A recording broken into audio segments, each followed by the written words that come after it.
again, Anna here from Rabbit Hill Snow Resort. You can find us in southwest Edmonton on the scenic banks of the North Saskatchewan River. And so we're back for another Campfire series. And today I've got a brilliant guest with me who's going to give us a different side of this resort. So hello, Melissa Chalmers. Welcome. Hello. Thank you. Thank you. I'm excited to be here. Thank you for coming today at the end of a ski day and sitting with us on the campfire chair. Yeah. So please tell us what your relationship is with Rabbit Hill. Well, first, skiing has always played a very important role in our lives. My husband and I ski raced, and we met ski racing, and we got married on a ski hill. And then when we moved to Alberta, Rabbit was the first place we brought our children to learn how to ski. So Rabbit's been an integral part of our kids' skiing lives, from learning how to ski to birthday parties skiing to building their friendships and their racing at Rabbit. And then, of course, the lodge fries. When my when my youngest was little, the only way we could get him inside to warm up was if we bought him fries from the lodge. A lot of parents will probably resonate with that one. Yep. It's a good way of tempting them in. Yeah. So how long have you been with this community? Well, we brought my oldest when he was 18 months, and we bought a 2-hour ticket, and we were just hoping he'd last 20 minutes. And the 2 hours were up, and we had to pull him off the hill. So that was about almost 14 years ago. Oh my goodness. Yeah, So good longevity here. Yes, definitely. Thank you.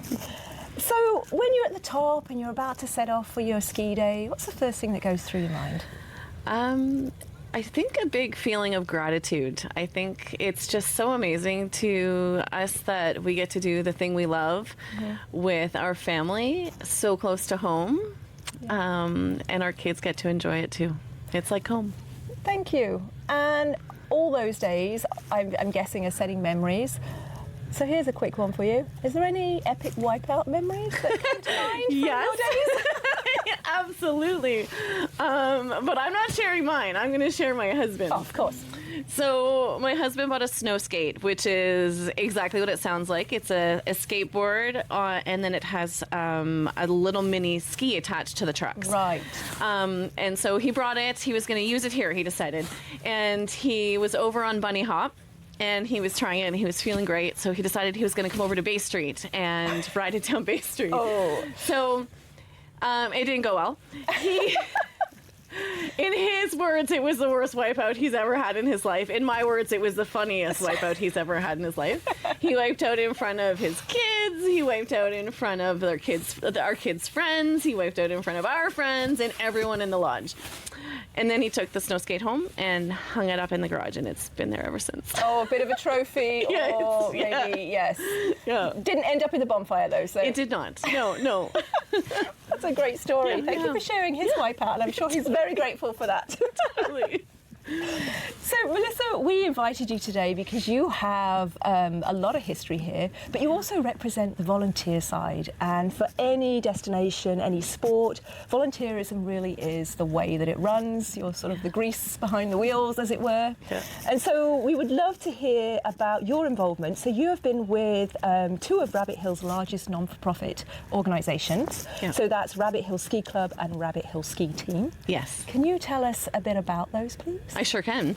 The Rabbit Hill Ski Club was formed in 1978 and quickly became a pillar within the ski racing community in northern Alberta.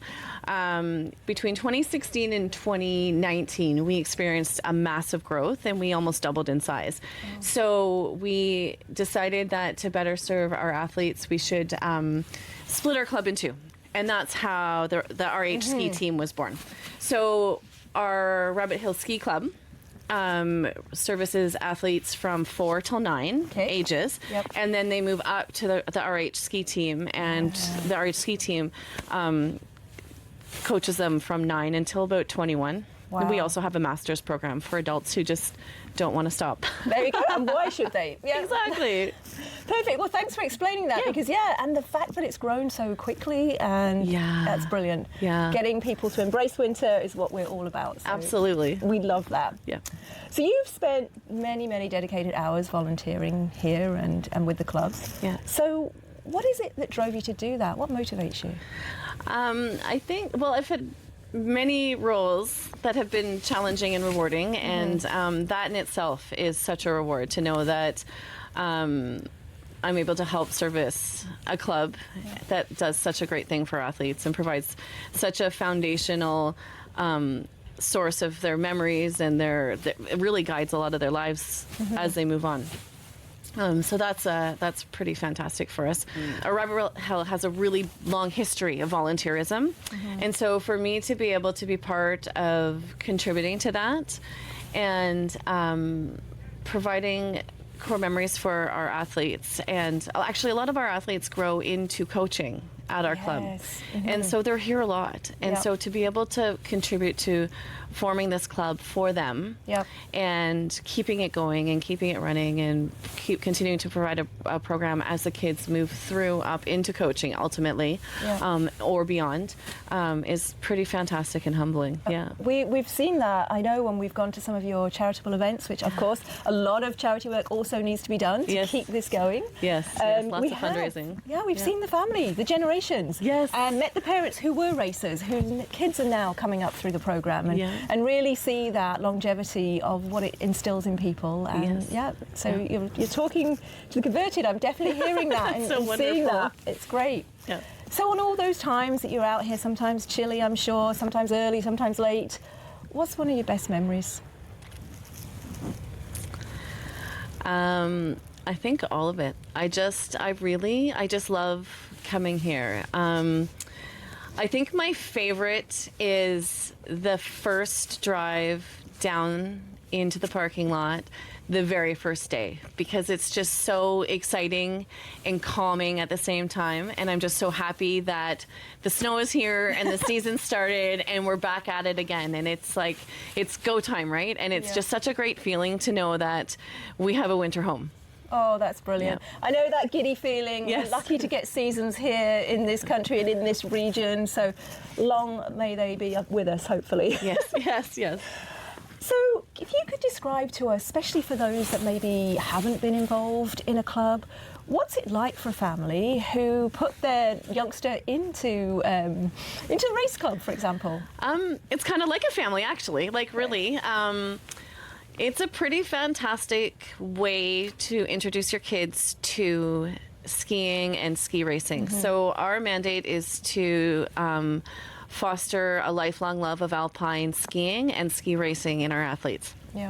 So, and often that is extended to the parents too. Like I can't tell you how many parents have come as non-skiers or non-winter sport people at all, and we've converted them into skiers, and you know, it's just become their thing. So it's definitely something that is a really great sport for families to get involved in, and it's fun because it's an active sport. It's an active sport for the kids, but it's also an active sport for the parents. So it's pretty fantastic, and it's a fantastic way to spend your lives. That's great. And I know the guidance is out there. So when our kids went through your program, there was nothing to worry about. There was online calls to prep us for what was to be expected. There was a lot of I remember messages coming out reminding us of things. Like none of this was difficult. No, we try. I mean, there's a lot, right? Like any new sport, and our sport, you know, it's kind of a niche sport, so not a lot of people know a lot about it. So we have the weekly scoop that comes out to parents.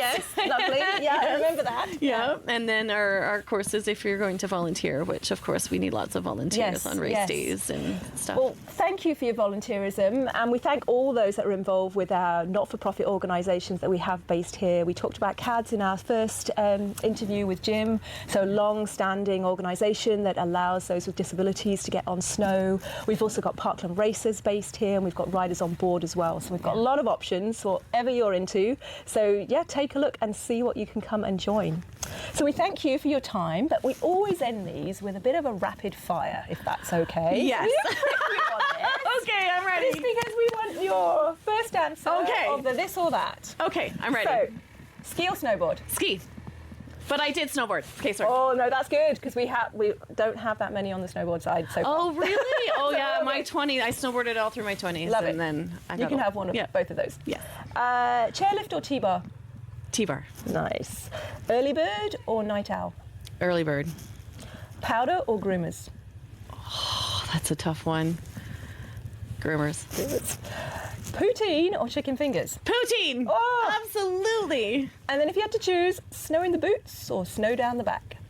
Snow down the back. Oh, in a heartbeat. Perfect. Well, there you go. Not hard for you at all. That was wonderful. Thank you for joining us. We look forward to many, many more years of your volunteerism and getting all those involved and keeping this going for us. Thank you so much. Thank you. And thank you for Rabbit Hill. It's amazing. Thanks. Thanks.